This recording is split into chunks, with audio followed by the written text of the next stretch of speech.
Blind Cool Tech, August 31, '05. Hey y'all, how you doing? I'm Larry Scootcon, your host for this edition of Blind Cool Tech. We're just on our way out, leaving work on the way home. Hope you'll join me for the walk. Jake Wright. We're going out a different way today. Good boy, Phil.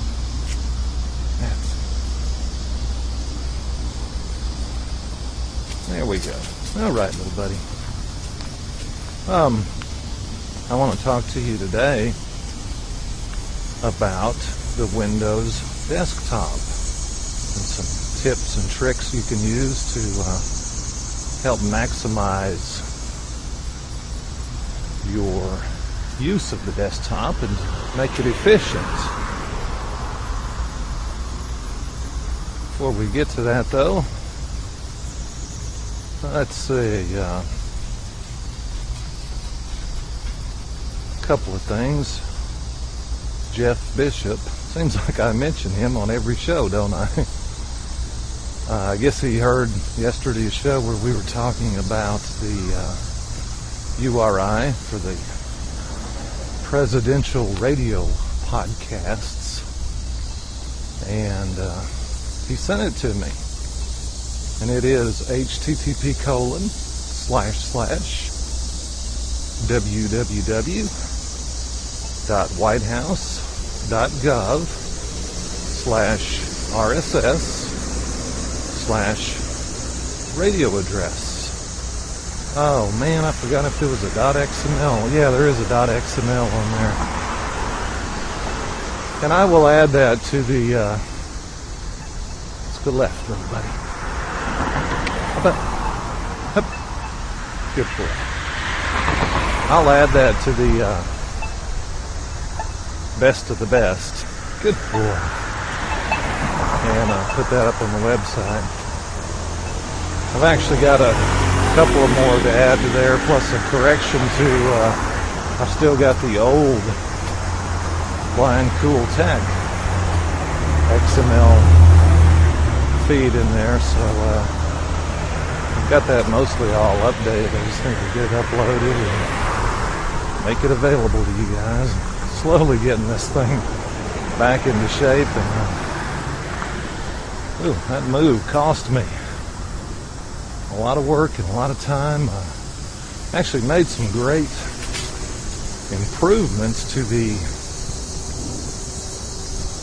database that manages all this, though, because I was actually having to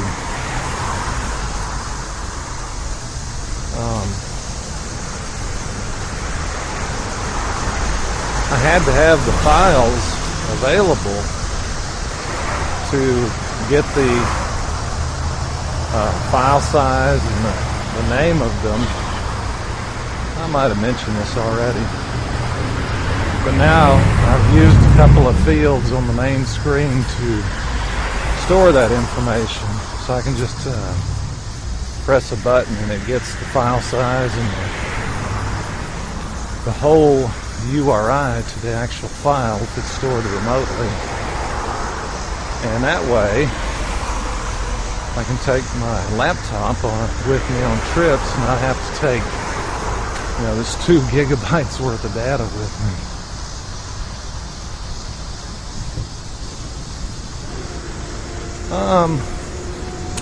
So that was kind of cool. And thank you, Jeff. Oh yeah, there was another one to add to the blind podcasters list too. Yeah, so I will have both of those available. Hopefully by the time you hear this.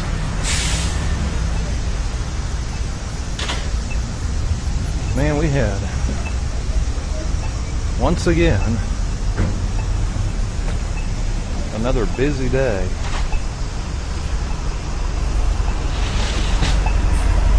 Okay, so good. I've been working on a manual all day for a new program that we're going to put out into beta testing probably tomorrow or the next day, if all goes well. We'll say Friday, and I'll be giving a demonstration and providing you with details if you're interested in trying it out. It's another game, and it's accessible, of course, but it's, if any of you have heard of Solitaire Mahjong, that's what this game is based on.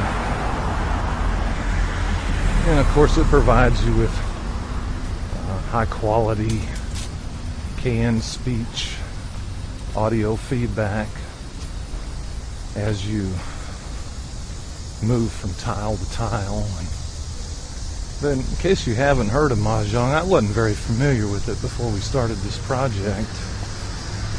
It's an ancient Chinese game. I'm not sure how ancient. And it's usually played with tiles, kind of like dominoes. And they're actually arranged in a pattern. And I think Solitaire Mahjong probably is a little different. Well, for one, you're playing it on the PC. Oops. But what you've got is a set of tiles with characters on them, and you have to match tiles. And the matching goes by, well, there's 3 sweeps, and in the Chinese character, the Chinese tile set, there's bamboo sticks, balls, and characters, I believe, Chinese characters. And each of those has numbers for each of 1 through 9. Frankfurt Avenue. So there's 3 suites with 9 times 4 is 36 tiles in each suite. There's actually 144 tiles total in the whole tile set. And then there are special tiles. They call them honor tiles and season tiles. And they match each other. But not only do you have to match, like say a 1 bamboo with another 1 bamboo, or a dragon with a dragon, the tiles that you match have to be eligible. And what makes them eligible is that they have to be on the edges of the pattern, and they cannot be covered with another tile. So let me tell you about the layout of this. These tiles are laid out in rows. I want to say 8 rows at the top of my head. That may not be right. And then each row has a varying number of tiles in it. So, and they may be like 12 across, 14 across, like that. So that's the first tier. And then on the second tier, there are, these tiles are sitting on top of the first tier. There might be 32 on there. I'm not exactly sure about the number. Now the third tier has 16 tiles on it. And the fourth has 4, and the fifth has 1 in the middle. So on that fourth tier, you can't actually none of those tiles on the 4th tier is eligible until you remove that one in the middle. So when you first start the game, that top one's eligible, and then the ones along the outside edges of each tier, of course, except that 4th tier. So that you have to be able to slide them out to the right or the left, and there cannot be a tile on top of them. So it sounds kind of complicated, but it's really very cool, and it's exciting to get an opportunity to play this kind of game. I'll tell you more about it and provide a demonstration when we actually get ready to go to field testing with it. All right, little buddy. See if you can get something for Scott to listen to there.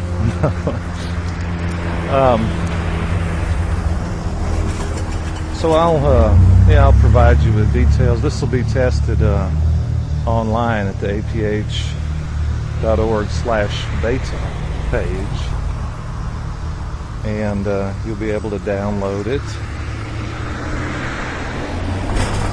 I guess I could go ahead and give you the list information. Well, no, you need to go. Yeah, you have to go through /beta first, because you have to agree that you know this is beta software, and that you have to agree not to hold us responsible if we wipe out your hard disk or anything. We're not going to do that, obviously. The program is good and stable, and very, very interesting. And if you're into games, especially strategy games, this is pretty cool. There's not, there's not guaranteed even that you're going to win the game, because it's randomly generated. In fact, one of the things we had talked about doing was making sure that there always was a way to win it.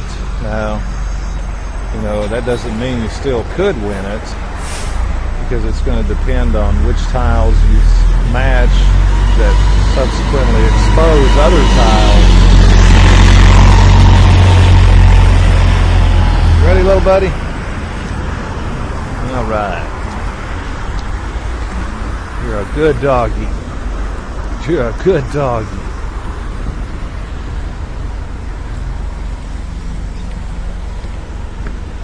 Yesterday in that, I was listening to that walk home in the rain while I was doing laundry, and I came to that part where the water was running off the building, and man, I thought water was running in the garage. I love it when that happens. That is very cool. We've got a really interesting sound seeing tour from Vienna, Austria, coming your way in the next couple of days. Mike Busboom has made one and is in the process of getting it edited and submitted. So I'm looking forward to hearing that and sharing it with you. Kind of get a little bit of a European perspective. I believe he's got some public transportation on there. And, well, I hadn't heard it yet, so we'll just have to see. Should be some good stuff, though. Appreciate that, Mike.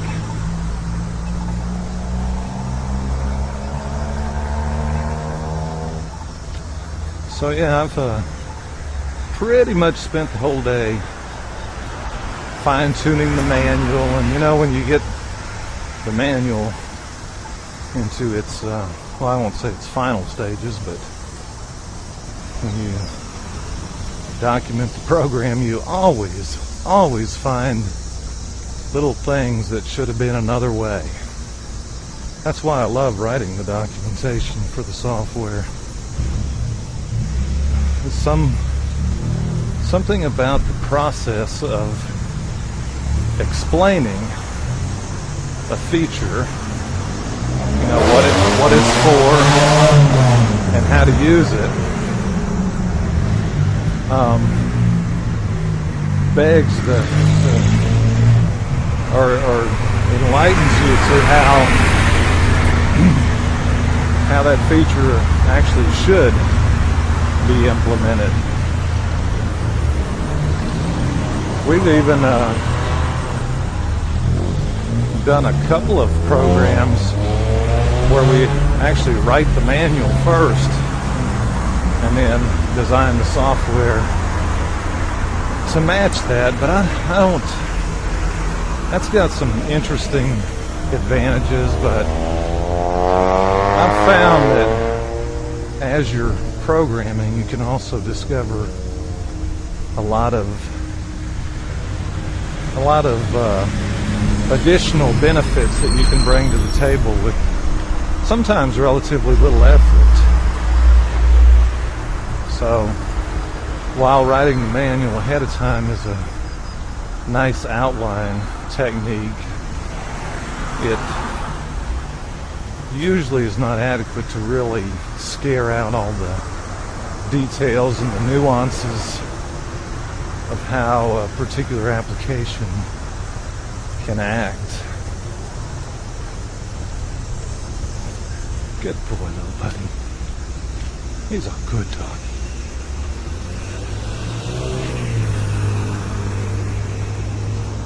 We're glad to be back on our walking to and from schedule, both Jake and I.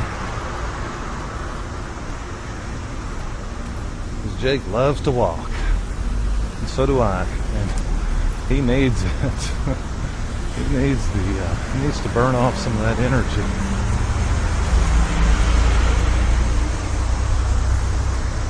Wow, I got a couple of great CDs yesterday that I had ordered.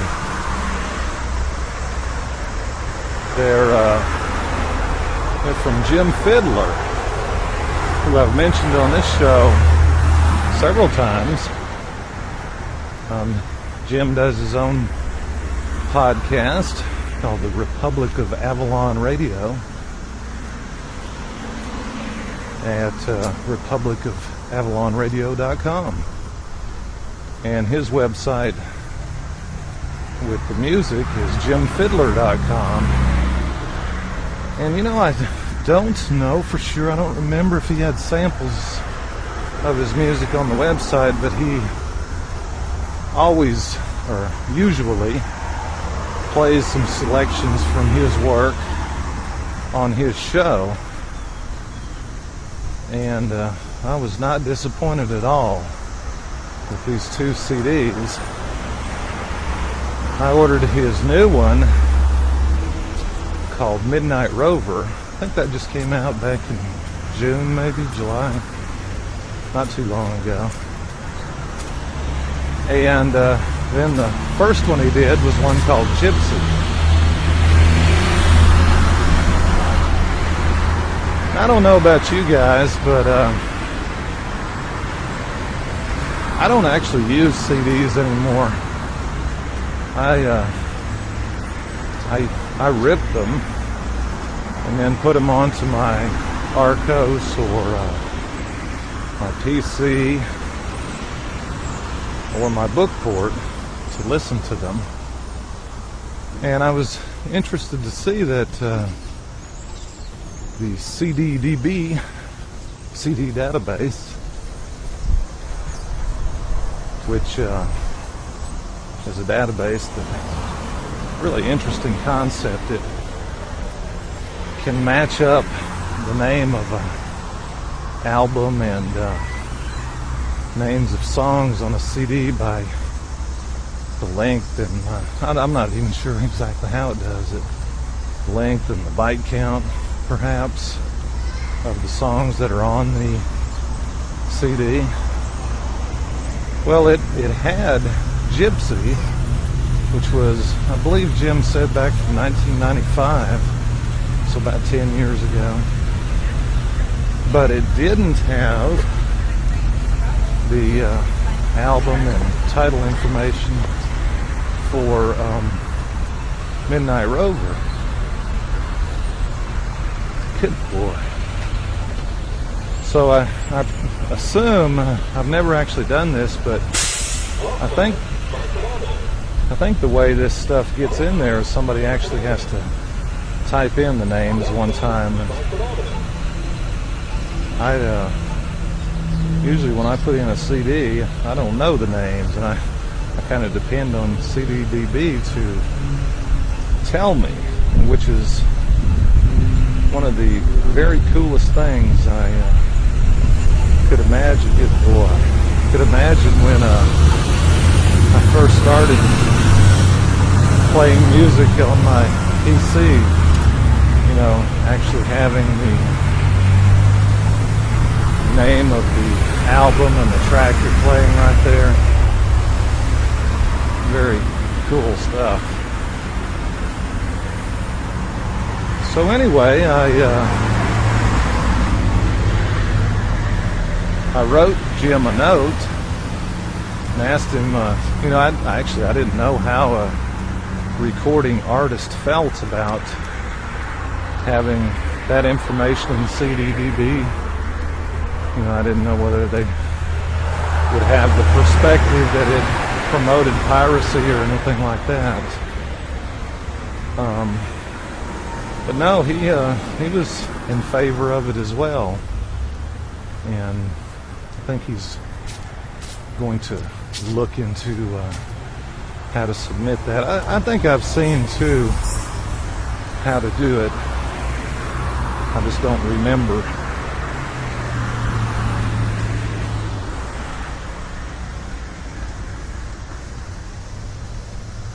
All right, little buddy. Good boy. So yes, I'm watching Marley again this evening while Shelley goes to work, and this has been kind of fun because we're potty training Marley. So I think she gets the whole thing, but sometimes she just gets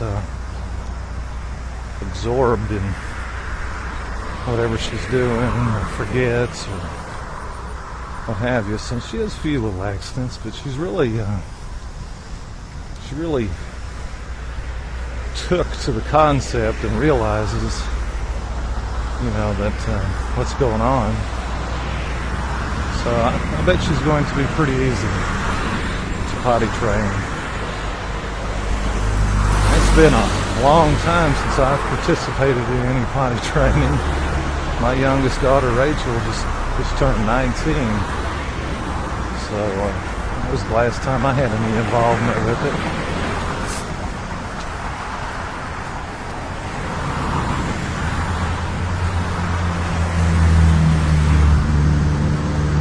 Oh, let's see. Okay, well, let's talk about the Windows desktop and what you can do with it and how to work with it.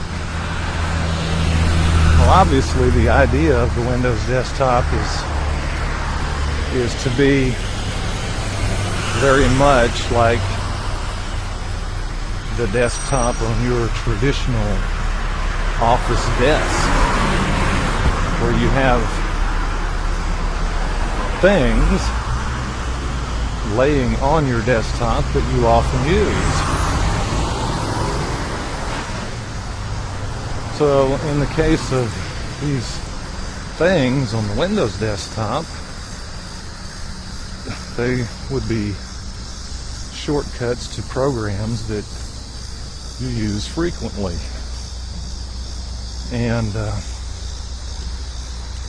you know, it's gotten a little bit I won't say scattered, but segregated a little bit maybe, now that you can also put things on the Windows Start menu.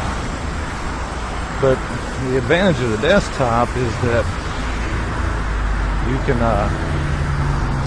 if you have a couple of icons that start with the same few letters, you can type out as much of it that will make it unique to highlight that particular icon. So let's first talk about how to get to the desktop. And the simplest way, there's a couple of ways. I guess the absolute way to always get there is to hit your Windows key and then Alt-M. And that'll minimize all your windows and put you on the desktop. The other way to get there is to press Windows D. But what that'll actually do is toggle you between where you are and the Windows desktop. So it doesn't guarantee to always bring you to the desktop, like Start key or the Windows key and then Alt-M. Now once you're at the desktop, of course you can type the first letter or few letters of the name of an icon to highlight that icon. But in addition to picking icons from the desktop, you can also access the other controls that are related to the desktop. And those are the Start button, the taskbar, and the System Tray. There's also some other controls that you can add to around the taskbar, like the quick launch bar. I don't normally recommend using those though. I mean, there's other good ways to quickly launch applications. In fact, that's what I use the desktop for. Good boy. So to move to these other controls that are related to the desktop, you use the Tab key. Or you can use Shift Tab to move backwards through this sequence. So once you're on the desktop, you can press Tab and you'll move to the Start button. And you may say, well, why would I ever want to get to the Start button? I can just press the Windows key to open the Start menu. And that's true. But one thing you might want to do with the Start button is to right-click on it or press your Applications key to make adjustments. Go to Properties and make adjustments to the Start menu and the taskbar. So if you press another tab from the Start button, you will go to the taskbar, and that's the place where all your running applications are listed, and you can use the arrows to move from application to application, or you can even press the first letter or two. And that's that's one way to get to any programs you have running that you've minimized or switched away from. Oddly enough, for some reason I don't use that taskbar much. I usually will just Alt-Tab till I get to the one I'm after, and I'm not sure why. Because it seems like it would be, more efficient to get to the taskbar and then like press a G to get to GroupWise if that's what I wanted to go to. I guess maybe I just like to see what all is there, because I usually have a lot more open than what I'm still using, so it gives me an opportunity to close them as well. Now when you're on the taskbar, you can also use your Applications key to shut down programs that are there. And that probably is more efficient than the way I'm doing it too, with the Alt-Tab key. The next control past the taskbar is the system tray. And you get to that by pressing Tab again from the taskbar. And the system tray, I think, is a really neat way to convey information without, getting in the user's face too much. So instead of, a program popping up a dialogue and taking the focus away from you typing or doing whatever you're doing, which is, to me, it's a egregious,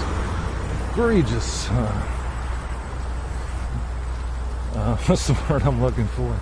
Violation of user interface rules and etiquette. But so instead of a program doing that to get your attention or to convey some status information, they'll add it to the system tray. So you'll notice sometimes you'll see a little system tray icon there that'll say updates are ready to install. That's, if Windows has automatically downloaded some security updates for you. Or you may see you have new mail. So to move from system tray icon to icon, you press the arrow keys, and each one of those icons has a context menu, so you can press the applications key while you're on that and either open it or exit it, or maybe make some settings. It just depends on each icon. Now, another thing about that system tray area is that it doesn't seem to be consistent with the arrow keys, so I try to keep, good for that. I try to keep a minimum of number of items in that tray. For instance, hey, it sure is. I try to keep little simple things that I'm not going to use or have a better way to get to them out of there. The classic example there is the volume control. I've got keys on my keyboard to adjust the volume, and it makes it a little less obvious for some sighted person to click on that and mute it, which is annoying in itself. But the idea is that you have programs that need to convey information there. In fact, you'll see that, like the iPodder system tray icon will tell you what it's doing at any particular moment.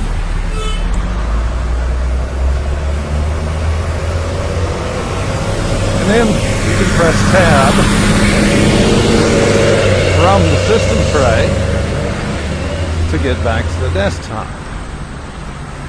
Now, things you can do on the desktop, again, your applications key or your right mouse click will allow you to access additional functions on these icons.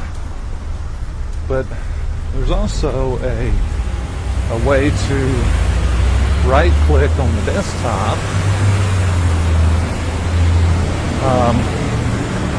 to access a general menu for the desktop, as opposed to a menu that's specifically related to the highlighted icon. And You know, for a while I wondered how in the world does someone get to that, as you'll see in the manuals when you read them, it'll say right click on a blank area of the desktop. Well, that's hard to do with a screen reader unless you know this little trick, and that is to select a desktop icon.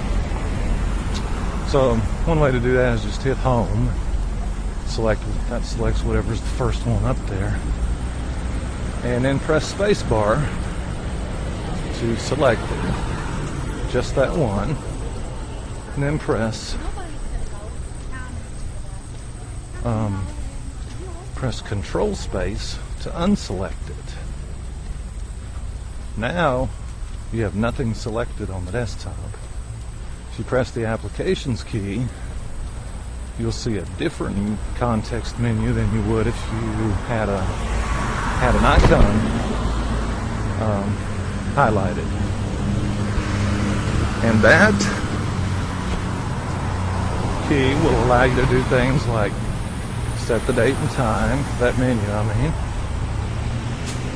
But of more interest sometimes is the arrange icons by submenu. And that submenu gives you a choice of arranging your desktop icons by date,